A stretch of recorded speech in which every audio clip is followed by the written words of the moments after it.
Welcome back to our series on pharmacology.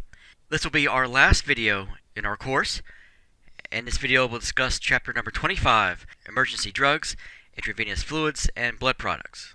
Learning objectives for this chapter: describe several routes of administering emergency drugs, describe the various types of drugs given during emergency resuscitation and their therapeutic effects, compare and contrast the site of action and therapeutic effect of various drugs used to treat a drug overdose, a suicide attempt with a drug, or an accidental drug poisoning.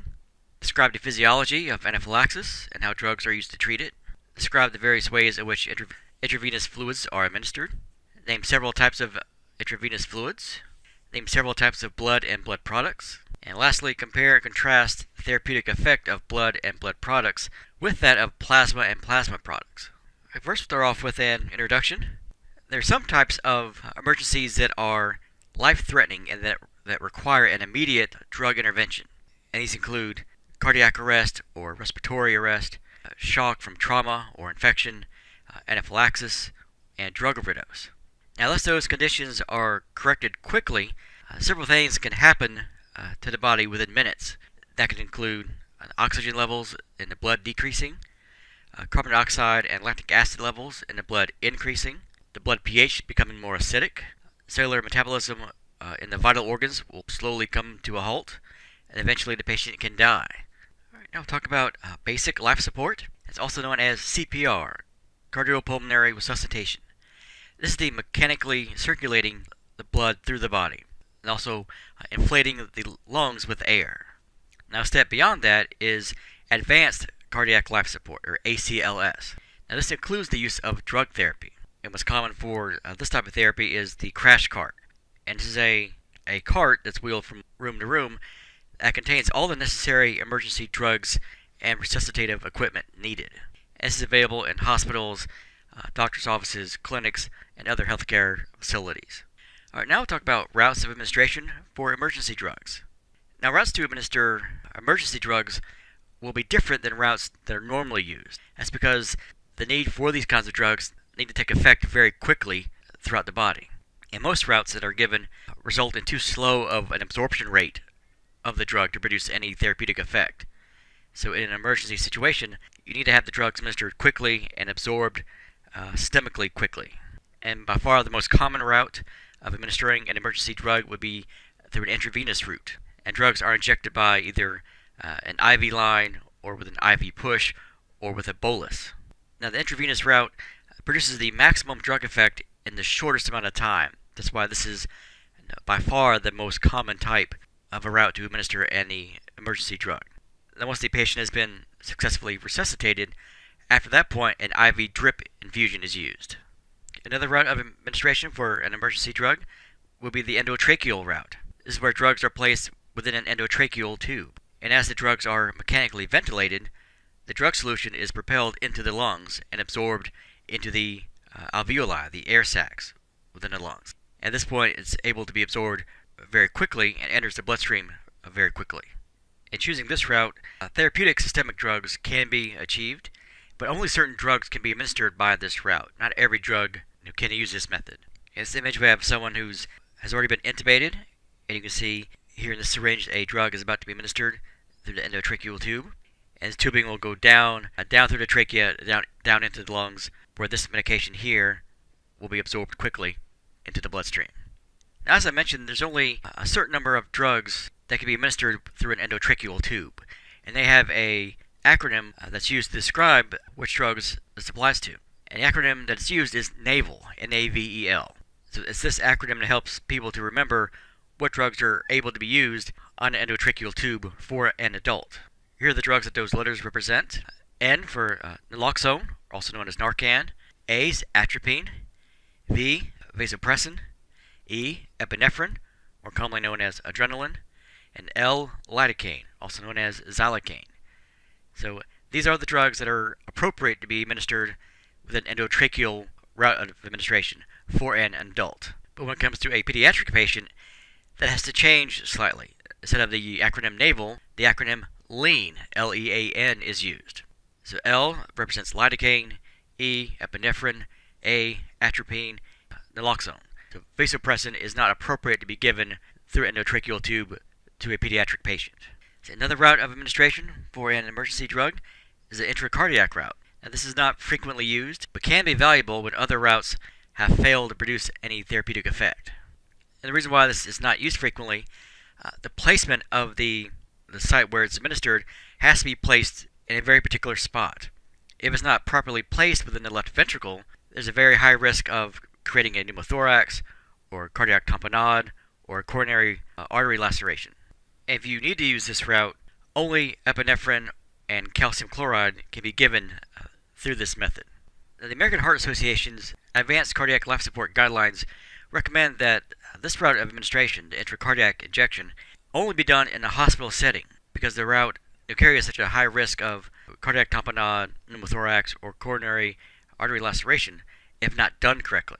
So this is not something that you're going to be able to do, or you should try to do at home or at work. It's something that should only be done in a clinical setting. All right, now we'll talk about drugs for emergency resuscitation. See, when it comes to emergency drugs, these are used to correct a life-threatening cardiac arrhythmia, in which the heart is either beating extremely fast or extremely slow, or has stopped completely, also known as asystole. These can also be used to increase extremely low blood pressure. Now, depending on what type of arrhythmia the patient is experiencing, that will determine what drug would be used. In a situation of VFib, ventricular fibrillation, you could use the drug lidocaine. This is indicated for the management of a life-threatening ventricular fibrillation condition. So this is the main drug of choice for a patient who's undergoing this situation. And the way it works is it will inhibit the flow of sodium into the myocardial cell. So this also acts to help slow the electrical impulses that causes the heart to fibrillate. So it helps the heart basically to settle itself down and get back to a normal sinus rhythm. But lidocaine has no therapeutic effect when the heart has already stopped. If it's already in asystole, it can't do anything with the heart at that point. It's only given when there's fibrillation. Okay, another drug that could be used during a VFib is epinephrine. So both of these drugs would have the same therapeutic actions to settle down the ventricular fibrillation and get back to a normal sinus rhythm. Another condition that could be addressed is bradycardia. Bradycardia is having an extremely low heart rate, and a drug you could use to treat this condition would be atropine.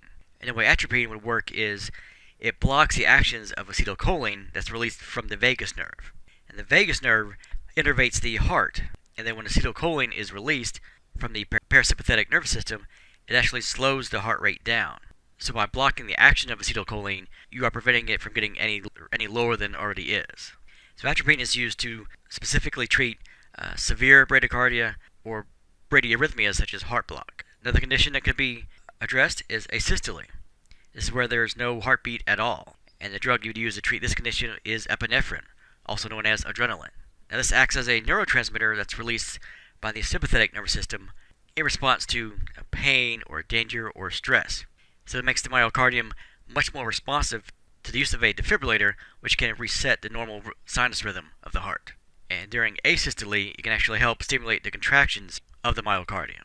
So epinephrine actually will stimulate the heart to beat, which helps to maintain blood pressure and blood flow to the heart and to the brain. And of course, both of which will improve chances of a successful resuscitative effort. All right, in this image we have an ampule of epinephrine.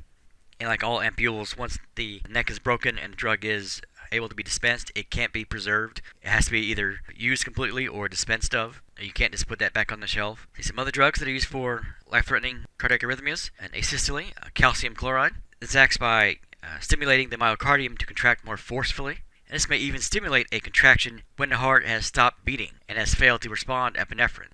All right, now we'll talk a little bit more in depth about epinephrine. So in the body, epinephrine acts as a hormone and as a neurotransmitter. It is produced by the medulla region of the adrenal gland, and is also a neurotransmitter of the sympathetic nervous system. Now, epinephrine has the following effects: the stimulation of alpha receptors to constrict the peripheral blood vessels and to raise blood pressure. It also stimulates the beta-1 receptors in the heart to increase the heart rate and cardiac output. It also stimulates beta-2 receptors in the lung to relax the smooth muscle around bronchioles, which will dilate the bronchioles and increase airflow to the lungs. Some other drugs that could be used for emergency resuscitation are vasopressor drugs, and these act by stimulating the beta-1 receptors to increase the heart rate. They also act by stimulating alpha receptors in the blood vessels to produce vasoconstriction and to raise blood pressure. And they also maintain blood flow to the kidneys so that the kidney ischemia from hypotension does not later result in renal failure. See some examples of vasopressor drugs: dopamine, epinephrine, isoproterenol, also known as Isaprel, norepinephrine, also sold under the trade name Levophed, and phenylephrine, sold under the trade name Neosynephrine. Right, now we'll talk about drugs that are used to treat metabolic acidosis. Now, during a cardiac or respiratory arrest, several things will happen. The pH of the blood will decrease rapidly. Carbon dioxide and waste products accumulate within the blood. And in the environment of severe acidosis, the effectiveness of an emergency drug is greatly diminished. An example of a drug that could be used in this condition is sodium bicarbonate. And there is some controversy on how effective this drug truly is. It may actually increase acidosis through a chemical reaction that releases more carbon dioxide in the blood. Now, the American Heart Association guidelines recommend only using this after other measures have failed. Another drug that could be used in metabolic acidosis, tromethamine, also known by the trade name THAM. And this works to correct the acidosis because it buffers the excess hydrogen ions. So this will help return the blood pH to within the normal range. Alright, now let's talk about the drugs that are used to treat a drug overdose or a suicide attempt or an accidental poisoning. Now, any drug or substance, if ingested in a very large amount, can be toxic or even fatal. And there are multiple ways to treat this type of condition. One treatment is an emetic drug, which would induce vomiting. This helps to remove the drug from the stomach.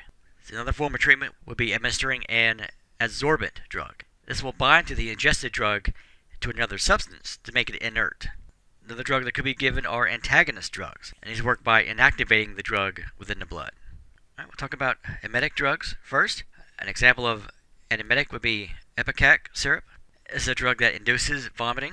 This is only successful if the patient is conscious and will not aspirate the vomited stomach contents. And using this kind of drug is not helpful if the overdose drug has already been absorbed by the stomach and into the blood. When it comes to adsorbent drugs, these are drugs that bind the ingested drug to a substance so it cannot be absorbed from the stomach into the blood. Now, this method of treatment is not effective if the overdose drug or the toxic substance has already been absorbed into the blood. An example of an adsorbent drug would be activated charcoal. And this is administered orally to patients who are still conscious. It can also be given to patients through a nasogastric tube if they are unconscious. When it comes to antagonist drugs, it will vary depending on what type of drug was ingested or what is causing the poisoning. For a narcotic drug antagonist, this would be given intravenously. The drug acts by competing for the same receptor sites as the drug. So by doing so, it will block the receptors, therefore decreasing the drug's effect. Some examples of this kind of drug would be nalmefene, also known as the brand name Revex, and naloxone, also known as Narcan. When it comes to anti-anxiety drug antagonists, these would be classified as the benzodiazepine types of drugs. And these work in a similar way. They compete for the same receptor sites, and by doing so, they block the receptors of the drug that's ingested, so it will decrease the anti-anxiety drug's effects. An example of this kind of drug would be flumazenil, also known by the trade name Romazicon. When it comes to antidepressant drug antagonists, these are the tricyclic type antidepressants. That's a reference to their chemical structure. These compete for the same receptor sites as the antidepressant that was ingested, and therefore they block the receptors, so it's going to decrease that drug's effect. An example of this kind of drug would be physostigmine, as is sold under the trade name Antilirium. The other drugs that are used for drug overdoses, the digoxin immune fab, also known by the trade names Digifab or Digibind. It is not uncommon for patients who are older or who have a decreased kidney function to experience digoxin toxicity because of the long half-life of the drug and because of the low therapeutic index. Acetylcysteine, also known by the trade name Acetadote, and this is used to treat acetaminophen overdoses. It's basically overdoses of the drug Tylenol, and this helps to protect the liver. It's another drug that could be given for a drug overdose, fomepizole, also known by its trade name Antizol, and this is given for ethylene glycol and methanol poisonings, which are antifreeze and wood alcohol poisonings. Some other examples of drugs for treating drug overdoses. Now, these drugs would treat lead or mercury or arsenic, gold, iron, or aluminum toxicity. The ferrocirox, sold under the trade name Exjade. The ferroxamine, also known by its trade name Desferol. Dimercaprol, also known by its trade name Balan oil, Editate calcium disodium, also known by the name calcium disodium versinate, Susimer, which is known by its trade name Shamet. Alright, now we'll talk about drugs that are used to treat anaphylaxis. Now, in anaphylaxis, there's a massive amount of histamine that's released, causing two life-threatening conditions. There is severe vasodilation, which causes a very dramatic drop in blood pressure and also shock. And there is bronchoconstriction, which will severely limit the airflow both in and out of the lungs. The drugs used to treat anaphylaxis is epinephrine, also known as adrenaline, and the main drug that's found in an EpiPen. That's why it's called EpiPen. And this acts to constrict the blood vessels to restore normal blood pressure, and also to relax the smooth bronchial muscles, allow for adequate airflow. Alright, this image we have an example of an EpiPen. Again, it looks similar to a normal pen that you would write with. It has a dose of epinephrine inside it. So for those people who have severe allergies, whether it be to insect stings or peanuts or shellfish, any severe allergy, need to carry something like this with them at all times. Okay, now we'll talk about intravenous fluids. Now, in an emergency, IV fluids are used to administer drugs. They're used to correct a decreased volume of body fluid. They're used to correct a decreased level of electrolytes or decreased levels of glucose. It's used to administer blood or plasma products, and also given to maintain venous access between drug doses. Now we'll talk a little bit more in depth about an IV fluid. Glucose, which is a simple sugar, is the only form of a carbohydrate that cells can use as a source of energy. Now, IV fluids contain a glucose-type sugar known as dextrose. Now, dextrose has the same chemical structure as glucose, but the molecule is rotated in the right-hand direction. That's why it has the prefix dextro. But when it comes to the action of dextrose within the body, it is identical to that of glucose. Electrolytes are chemical elements in the blood and inside cells that have either a positive or negative electrical charge. And some common electrolytes that are used in IV fluids include sodium ions and chloride ions. When it comes to dextrose intravenous fluids, there are different amounts of concentrations of dextrose with water that are given. You can have dextrose 2.5% in water. You can have dextrose 5% in water, and that's indicated by the abbreviation D5W. You can also have dextrose 10 in water, or D10W. So 10% of dextrose in water. Those are what those letters and number indicate.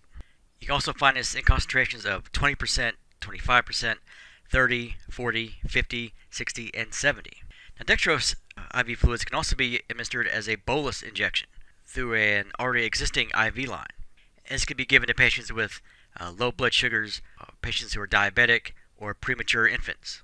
When it comes to sodium IV fluids, if a patient does not need dextrose, an IV infusion of just sodium, chloride, and water can be administered. And sodium is an important electrolyte in both the intracellular fluid and the extracellular fluid of the body. Now, intravenous fluids contain these electrolytes in proportions that parallel those found within tissue fluids.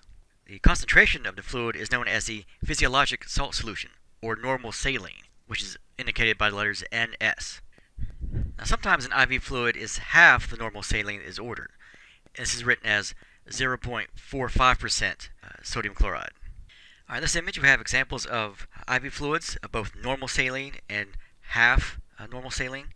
See the bag here on the left, 0.9% sodium chloride. That would be the normal saline dose. And the bag over here, 0.45%. That would be half normal saline.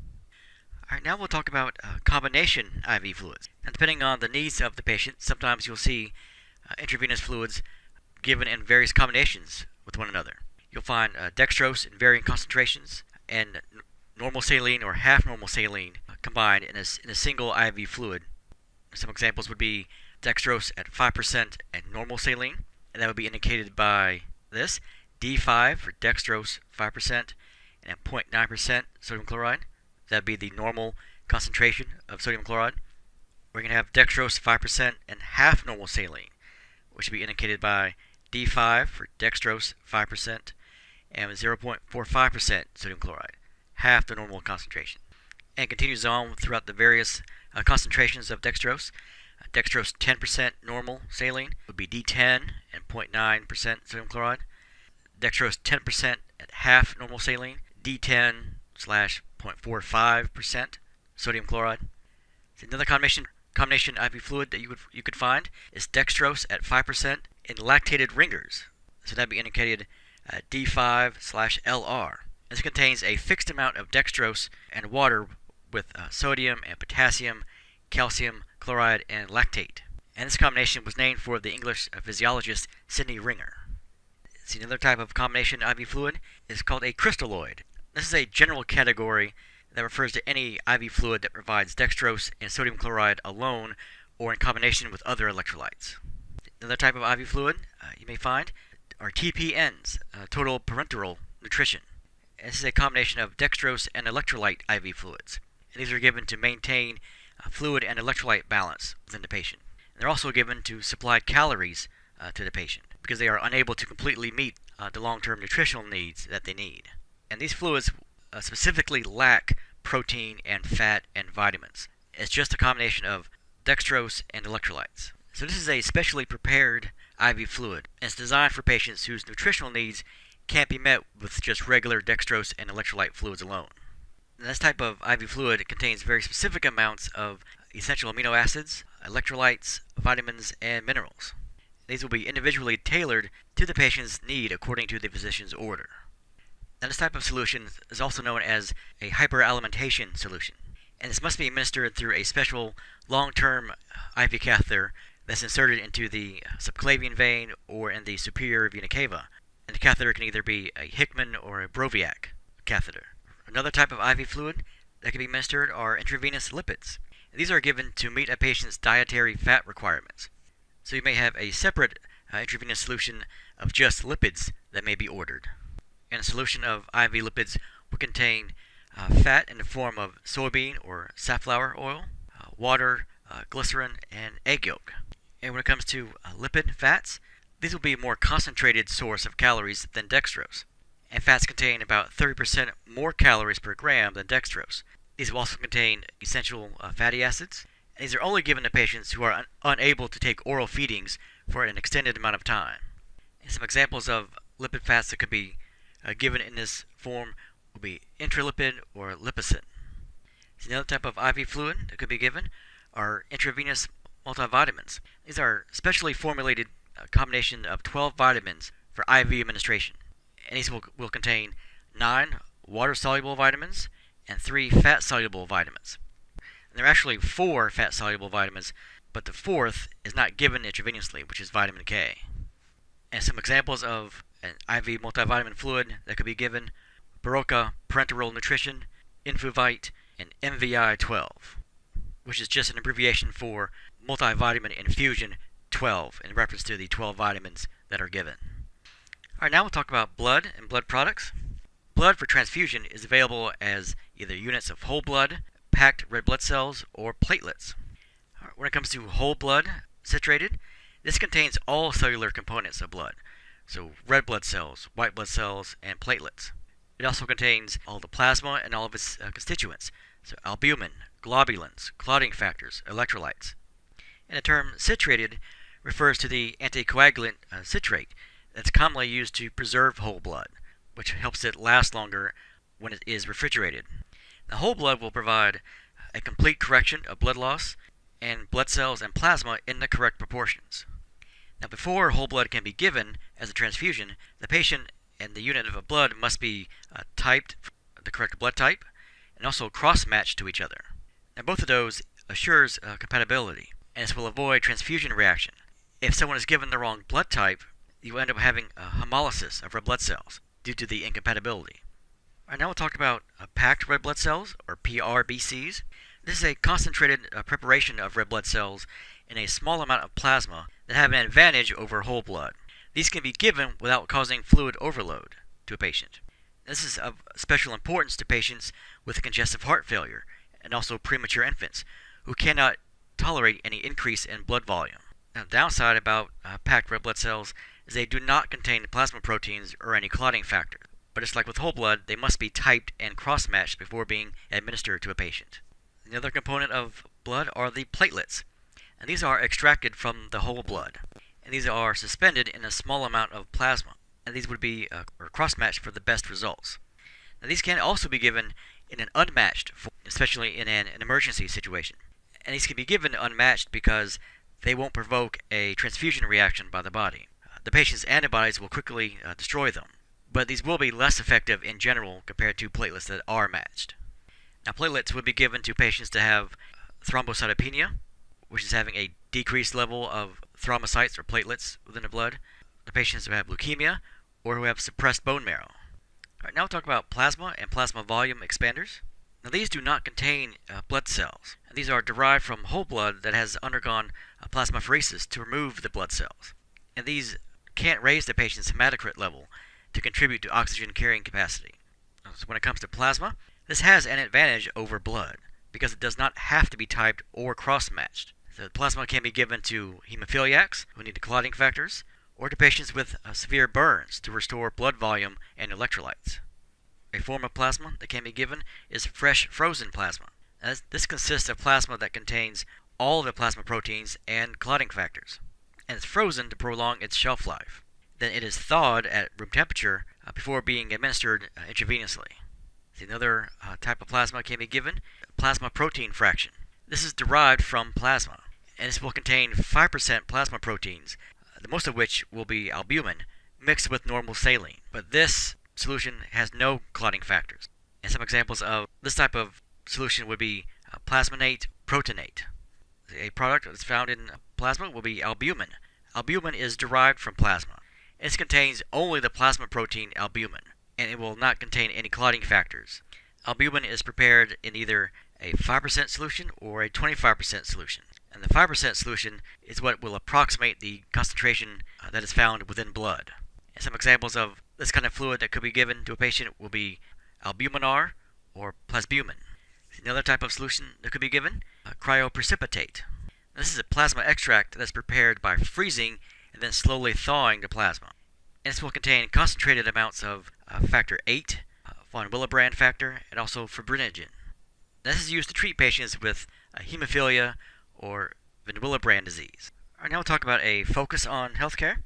Now, each lot of clotting factor is made from the pooled plasma of 15,000 to 60,000 donors. And there are never enough volunteer donors, so companies will often pay plasma donors. And the process of blood donation and then separation of the blood cells from the plasma and then the return of blood cells to the donor is called plasmapheresis.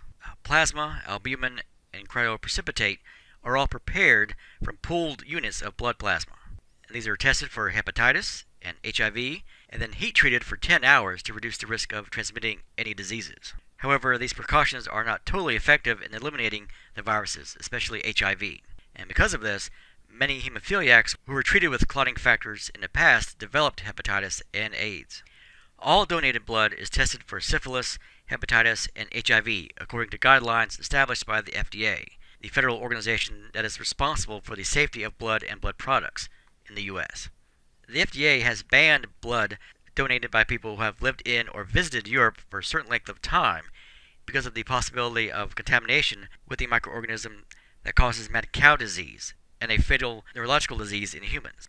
Although the United States has the safest blood supply in the world, there's still a small risk of transfused blood being contaminated with either hepatitis or with HIV. All right, now I'll talk about plasma volume expanders. These are manufactured from complex carbohydrates and also normal saline. Now, these do not need to be refrigerated, and these can retain their potency for many months. And they also do not need to be typed or cross-matched. And these can be given intravenously to restore blood volume back to normal levels. And some examples of this kind of a solution would include dextran, known by its trade names Macrodex or Rio Macrodex, or also Hetastarch, known by the trade name Hespan. I will end this chapter with a did you know? Dextran consists of synthetic complex carbohydrates with repeating three-dimensional structural units. Now, normal saline is able to enter these three-dimensional structures to form a viscous fluid that can be used as a substitute for plasma. Now, the combination of the bacteria Streptococcus mutans, which is present in your mouth, and sucrose, which is common table sugar, this combination produces dextran. The viscous and sticky dextran biofilm absorbs lactic acid produced by other bacteria in the mouth and holds it in contact with the teeth, producing teeth decay. Hetastarch is derived from a waxy starch commonly found in potatoes, wheat, and also corn. When head of starch is mixed with normal saline and administered intravenously, it forms a solution similar in viscosity to normal plasma. Okay, that brings us to the end of this chapter and also to the end of our video series on pharmacology for health professionals. I hope you've enjoyed watching these videos. I hope you feel that you've learned something, and thank you for watching.